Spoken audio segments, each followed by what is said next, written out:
Hello, everybody, and thank you so much for joining my session for this year's Cyber Back to School.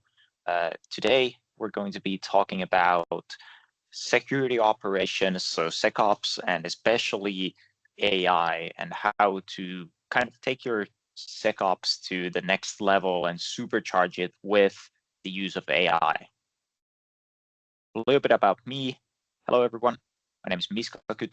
I work as an information security specialist at Second Nature Security. I'm from Finland, so that's where we're based. My areas of expertise are mostly in technical cybersecurity, especially in Microsoft cloud environments. And also, I've worked a bunch with AI and AI implementations in various companies of various industries and sizes, from smaller companies to maybe a few of the biggest companies in Finland. Like I said, my background is in technical cybersecurity and especially security operations. I've worked as a SOC analyst, and I've trained a lot of SOC analysts as part of my job. Been a trainer for a while, teaching Microsoft's cybersecurity courses. But what I really love is searching for that next big thing and then learning that new thing that's going to change everyone's work, and then teaching it to everyone who might have not heard from it yet. I'm also a Microsoft MVP, so I enjoy speaking at events. So I recommend checking out my blog, which is linked right there, or connecting with me on LinkedIn to stay up to date on those. But for today's talk, what I want to talk about is the main three topics is, okay, what is the state of AI in cybersecurity right now, especially in the Microsoft security sphere? Then we're going to tackle the issue of why using AI in security operations maybe isn't as easy as it's thought out to be, and why it perhaps has a bit failed until now. And then after that, we're going to be talking about how to do it anyway. What are some good pointers? What are some things to keep in mind? And what are some possible use cases that are actually beneficial for the whole case of AI in cybersecurity and security operations? So starting off, what is the state with AI in cybersecurity in general? Well, if we look at other industries, especially inside Microsoft, like modern work, you know that AI has become already kind of a staple in there. It's something that really has claimed its place and seems to not be going away. However, also attackers in the cybersecurity space are utilizing more and more AI to create, for example, more targeted phishing content or better antivirus evasion for their malware. I've attached a screenshot here from ESET research. This was just this week, I think, when they discovered the first AI-powered ransomware that used a locally run version of GPT to rewrite itself on the fly and generate more malicious scripts on the fly while on the computer. So we are clearly in a state where attackers are using more and more AI. So we should also be utilizing that in the defense part. However, again, compared to modern work, where the tools and products have already become kind of staples and stay in place, and the consolidation of tools is already happening. In cybersecurity, the tools are still kind of taking shape, and in the process, Microsoft's Security Copilot has been out for a while now, but it's still clearly forming as a product, and maybe some of the ideas that were there from the start have been decided that they are not that good anymore. So it seems to still be kind of in flux right now of what AI for cybersecurity should look like and what it should do.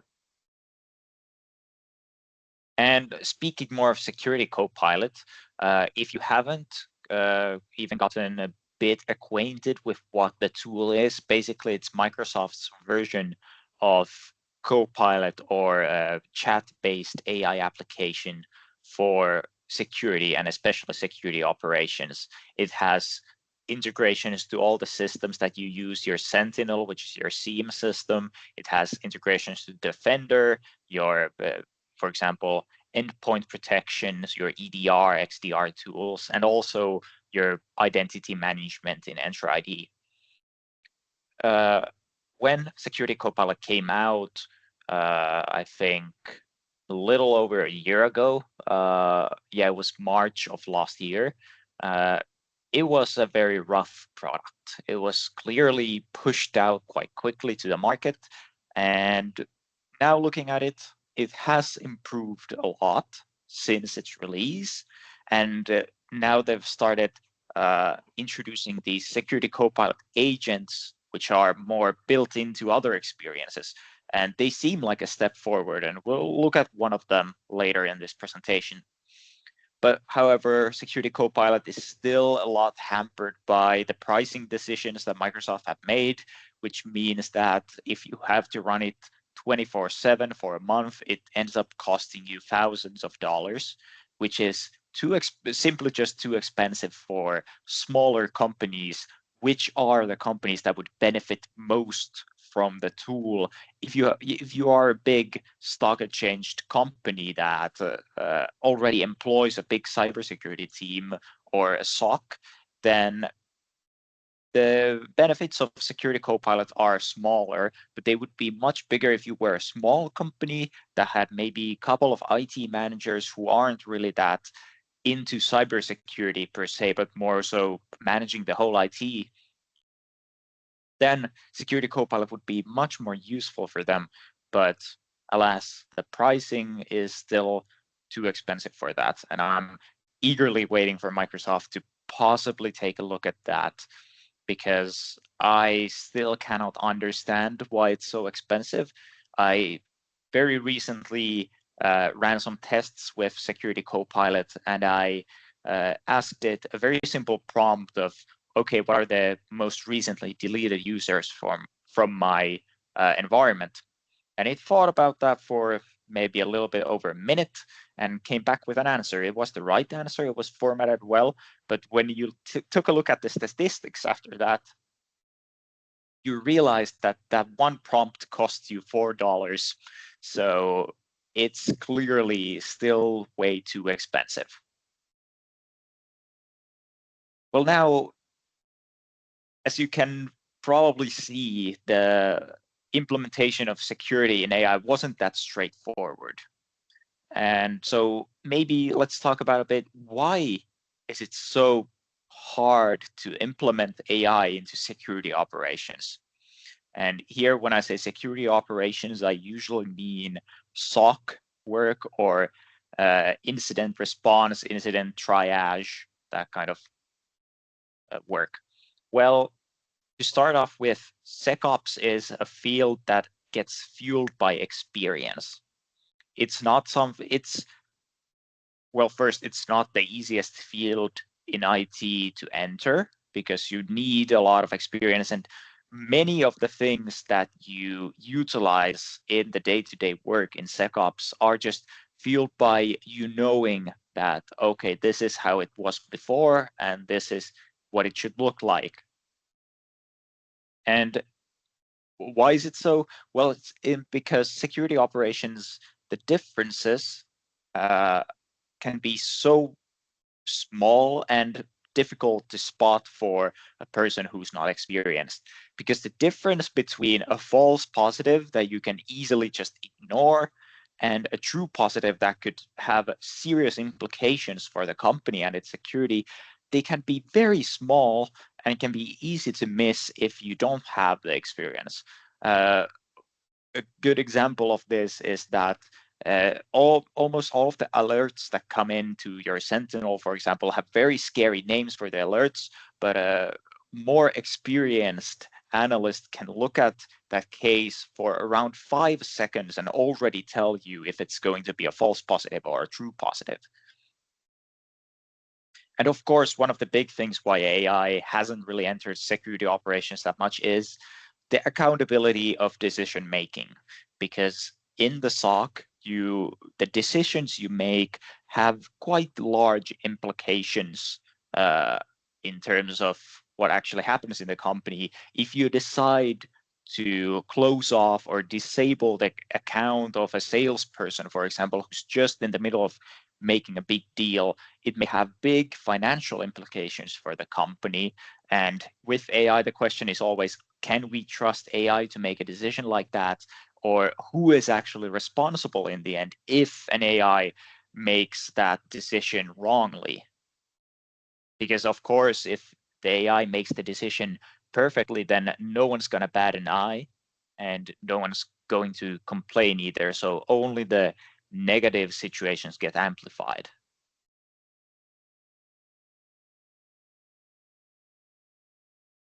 And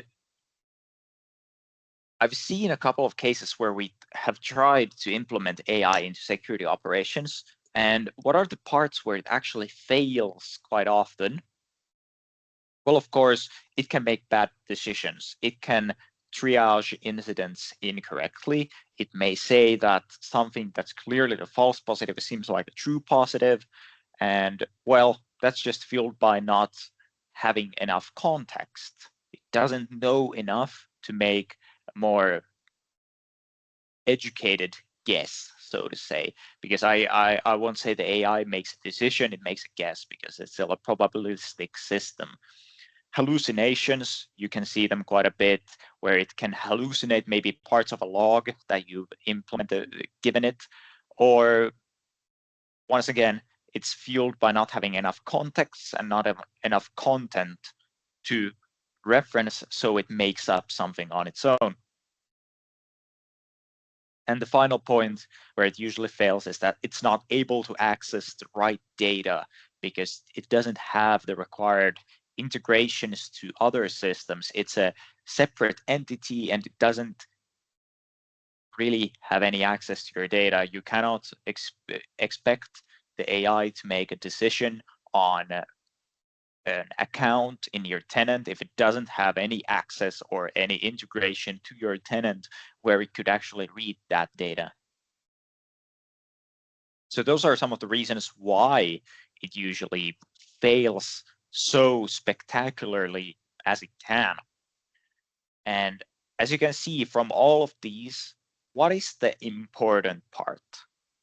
What is the reason behind AI in SecOps failing? And it's that context matters. It's everything in security operations. When you look at a case or an incident or an alert, the first thing you need to understand is the context. That's why it's very also one of the reasons why training security operations is very difficult, because you always have to set the scene. You have to have the full context, because if you out of the blue just look at an incident, you don't know the context behind it. So even a human analyst cannot make an educated decision or a guess based on just seeing that incident. They have to know more. They have to see the context. Here's a good example of that.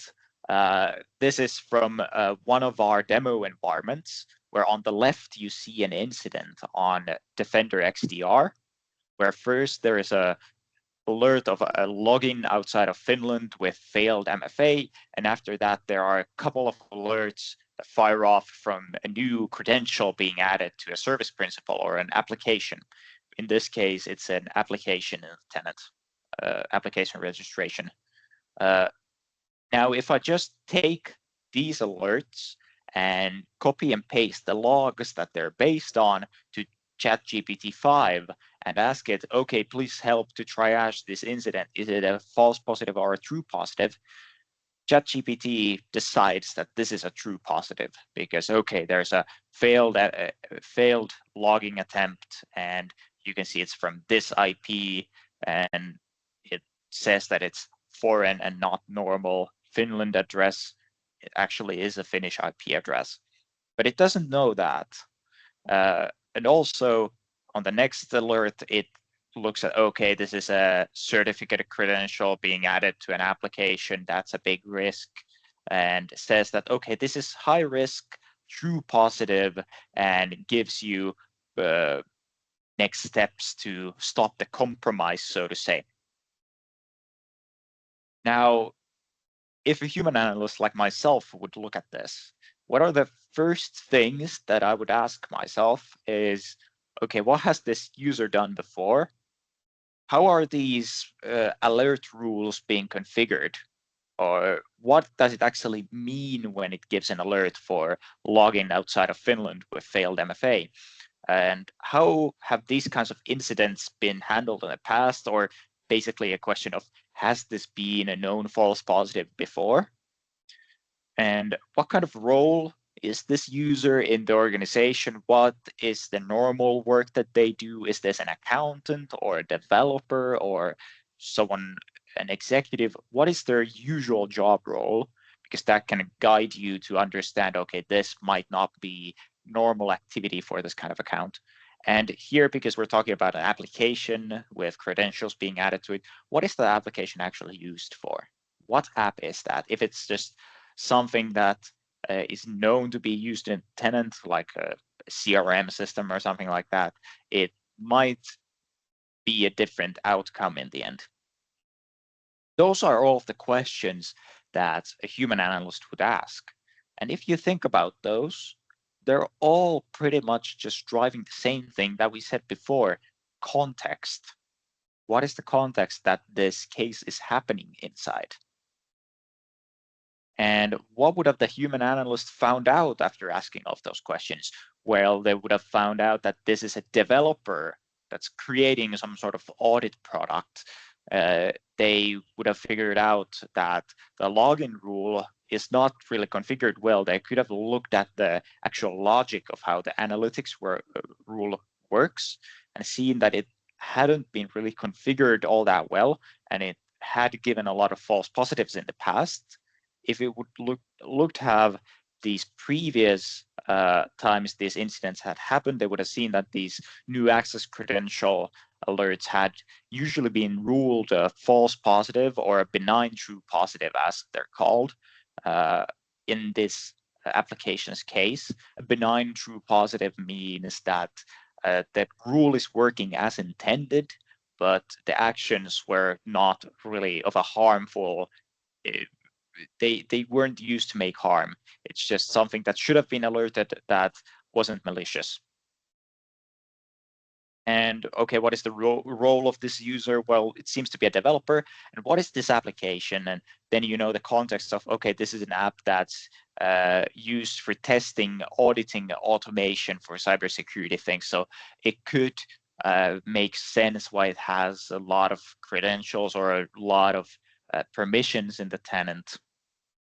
So what would have a human analyst did? Well, it would have looked at all of these, maybe even in the end as the user here in this case, and then ruled the case a false positive or a benign true positive. Maybe even tweaked the login rule a bit so it doesn't give off so many false positives anymore. So you see from ChatGPT looking at the logs for 5 seconds and ruling that it's a true positive to the actual triage process that a human would make, there is a difference. And the difference is context again, because the human knows a lot more information about this case as ChatGPT does. If I would feed all of this information that I would have as a human analyst to ChatGPT, it would probably be enough for it to make the same more educated guess that this might be a false positive case, even though it looks very bad at first. And here is where we come to the point that I've been trying to drive home with most of my customers when I'm talking about AI and security, is that now it's not the time to talk about or think about replacing humans in the whole process with AI, because we're clearly not there yet. And especially cybersecurity as a field that requires a lot of experience, a lot of expertise, knowing basic information and being educated in many topics in IT in general. Do not try to replace those people, but rather empower them with AI to do things that they couldn't before, or do things that they could do before, but it would take a lot of time. Make them more efficient, make them work faster, make them work better. That is the role of AI in security operations right now, and that's something that I think more companies should already be utilizing. Now, how could you actually do it? Well, how could you actually empower your security operations people to utilize more AI and be more efficient? Well, first, you could try Copilot for Security. And it's very good at many of the things that it does. And it's clearly been developed to be a good system. And the integrations to all the systems that matter, your Entra, your Defender XDR, your Sentinel, your Intune, all of that already exists. The only downside is that it's a very expensive product to run, especially in bigger scale in production. It's very expensive. To run a couple of tests now and then, it's quite inexpensive. But if you need to actually deploy it in production, it's very expensive, and that's why the only references you see from Microsoft for companies using Copilot for Security are huge enterprises like Ernst & Young and companies like this that can actually dump that tens of thousands of dollars per month on this tool. Now, so you cannot use the tool that's already built. Now let's build something for ourselves. And here we have basically two options. You can use Azure AI Foundry and its agent service. I have all of the features of it here on the right as a picture. You could basically choose your own model, be that GPT model from OpenAI, be Claude from Anthropic, or I don't know, Claude is actually not available. Yeah, scratch that. Don't use Claude. DeepSeek is there, basically any model that you want. And then you have to build the integrations and tools yourself, be that some sort of basic, very small integration to Entra, or you can use MCP tools, so Model Context Protocol. Also, you can add your company knowledge base. So when the AI comes to a point where it sees an incident, it can reference the company knowledge base that says, okay, usually we triage these alerts like this. These are the things that you should probably look at, and so on. The third option would be going the low-code path and going with Copilot Studio. And here you can, of course, also have your own integrations if you want, but MCP servers are what I would recommend. There is an experimental MCP server for Sentinel already, and there are other MCP servers that I would recommend checking out. We'll talk about Loka soon enough. And also add that company knowledge base there. Also, that company knowledge base and basically documentation of how you usually triage your incidents and how you classify them, for example, that is very important information because that's the context and the know-how a real SOC analyst would have. So that's what you want to give your AI as well. So I mentioned Loka. It's an MCP server created by Meryl Fernando, who's working at Microsoft for the Entra team. It's an MCP server for interacting with the Graph API. So it gives, if you're not familiar what MCP servers are, they're basically these very low overhead kind of tools that you can give your LLM or any kind of AI system to use to connect to external systems very easily. Basically, they're functions. Think of them as functions or tools the LLM can use to interact with external systems, like in this case, the Graph API. You have a picture here on the right side of an example where I can ask the AI, okay, just give me role assignments or what are some high privilege roles in my environment? And it goes out, Googles or doesn't Google, but it goes through the MCP server and actually queries the Graph API to give you that right information. And then it uses the LLM to format that information as an answer to you. This actually works surprisingly well. And if you haven't tried this out, you can use these MCP servers in a bunch of different tools. You can integrate them into Copilot Studio, but the easiest ways to use them are Cloud on the desktop, the desktop application for Claude, and also Visual Studio Code works as well. And what I would use this for, or what this tool could be used for in the case of security operations, is to speed up investigation work, especially in very large environments where usually an alert it includes a user, and then you go to that user's profile in Entra and start looking at their logs. What have they done? What is the monitoring looking like? When have they logged in? So on and so forth, where you could very quickly, in natural language, use this to query the tenant for information. I've used this for some time now when I'm doing my investigations in security operations, and it clearly speeds me up and gives me more information without having to go through the portal and click and wait for things to load. Because if you've utilized the Azure portal or Entra, for example, in security operations, looking up users, you know it can be quite slow sometimes, and waiting for sign-in logs to load can take some time.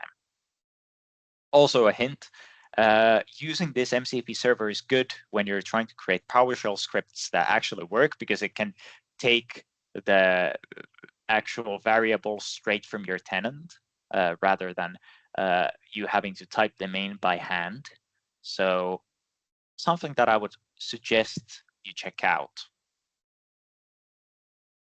Also, another thing that I would suggest checking out is this is part of Security Copilot now, which is the phishing triage agent. Like I mentioned, Security Copilot has started rolling out this kind of agents that are included in many of the products as standalone features per se. So phishing triage is probably the most interesting one to me, because it automates or helps to expedite one of the things that really takes a lot of time, especially in big enterprise environments with security operations, which is that there is a lot of emails that are reported as a phish or automatically scanned and recognized as a phishing email. Now, going through all of those and figuring out, okay, is this an actual phishing email and something that we should block the sender for and delete from every recipient in our tenant? Or is this just a user who didn't really know better or was trying to report something as spam? Excuse me, was trying to report something as spam, but accidentally clicked on a phish or malicious and didn't know that it actually gets put somewhere.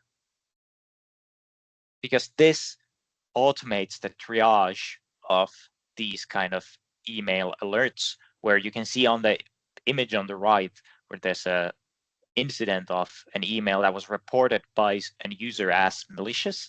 And then when you open that incident, you already see that the agent has gone through it and explained that this is most likely a false positive, because the user submitted an unexpected email for a conference because the user wasn't actually sure if this would be malicious or not. And the Copilot or the agent went through and triaged it for you. It doesn't automatically classify it and close it, but rather it gives you a suggestion of, okay, I think this is not malicious, or I think this is true positive. The big thing about this phishing triage agent is that it can be trained and customized there's a whole big decision tree that it goes through in the triage process, and all of these steps you can drill into them and give them your own pointers, your own basically customs of how we usually do this, or in this case you should look at these things, or you can train it if it makes the wrong decision. In the end, you can give it pointers on why it was wrong, and it will learn and adapt going forward. So, and also, if you want it to act automatically, you can have it so that if it determines something's a true positive, this is connected to Defender for Office. So if the agent thinks an email is malicious, automatically it gets deleted from everyone's inboxes through Defender for Office and AIR. Because this is basically the perfect example of don't try to replace the human, but take a part of their job.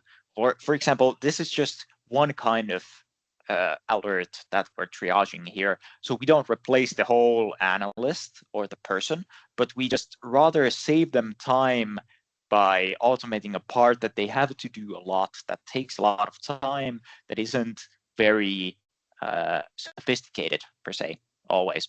So we give them a second opinion from a very much trained agent that's been customized for our environment, and give them a second opinion, the human, so they can focus on giving more time to the incidents that actually require it, and then much more quicker go through these kinds of incidents that are the mass that take a lot of time.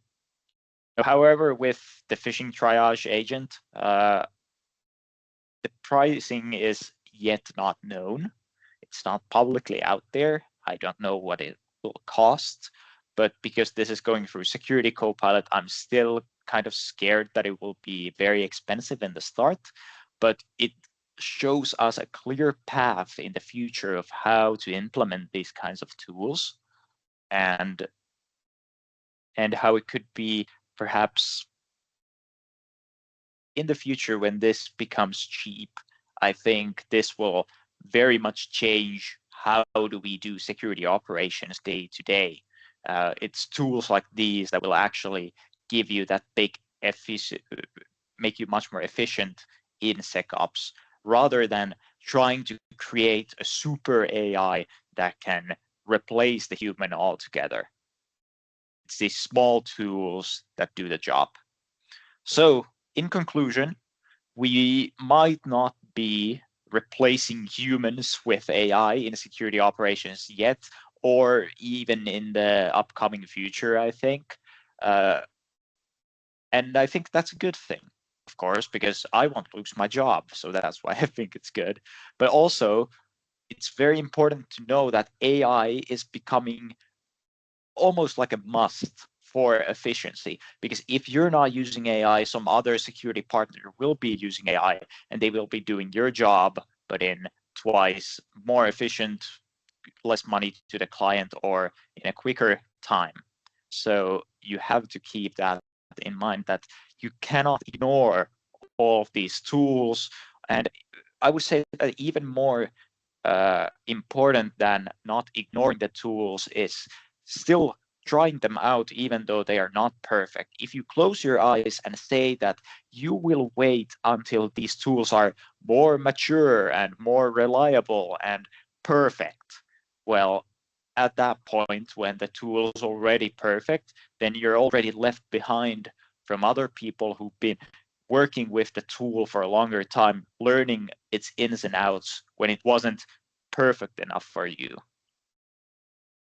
But what I think is one of the biggest impacts of this is that it makes it much more easier for new people to enter the field of security operations, because SecOps isn't known to be the most easy thing to enter, because you just need to know a lot of things, and you have to build up that experience, that intuition of, is this a false or true positive? I know that for a fact. I've trained tens of security analysts for a bunch of different Finnish companies, and going from zero to a SOC analyst is not easy, because you have to learn so much because especially in cybersecurity, it cuts through the whole IT field. So you have to know a little bit about everything. You cannot secure a web service without knowing how the web service works. You cannot secure identities without knowing how identity management works. You cannot secure desktop environments or endpoints without knowing how endpoint threats like viruses work.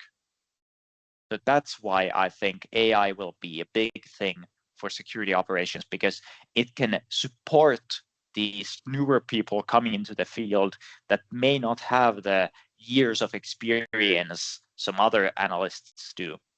And maybe the final pointer would be that it seems that Security Copilot might become something after all. It might not be a truly failed product and something that we shouldn't write off just because the first versions of it weren't that good. If you look at other products, like, was the first version of ChatGPT so good? Or was M365 Copilot good for the first 6 months of when it was out? No, it was absolutely garbage. But it has gotten better. And so will Security Copilot. And I believe in that fully, as long as Microsoft doesn't kill it because they don't have enough users for it because it's too expensive. However, those are just things that you could speculate forever. And this is the conclusion I want to make, is that in security, AI will not replace you, but you will have to utilize it, or you will get left behind. Or you will get left behind more sooner rather than later. That's where I'm going to be leaving it.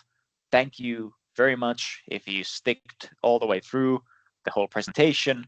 Check out my blog. There's a very inconspicuous QR code that's definitely not malicious and will take you to my LinkedIn page. Trust me, really, it's just my LinkedIn page. Thank you very much for joining me, and thank you to Cyber Back to School for giving me this opportunity to be a part of this great event. Thank you, and bye-bye.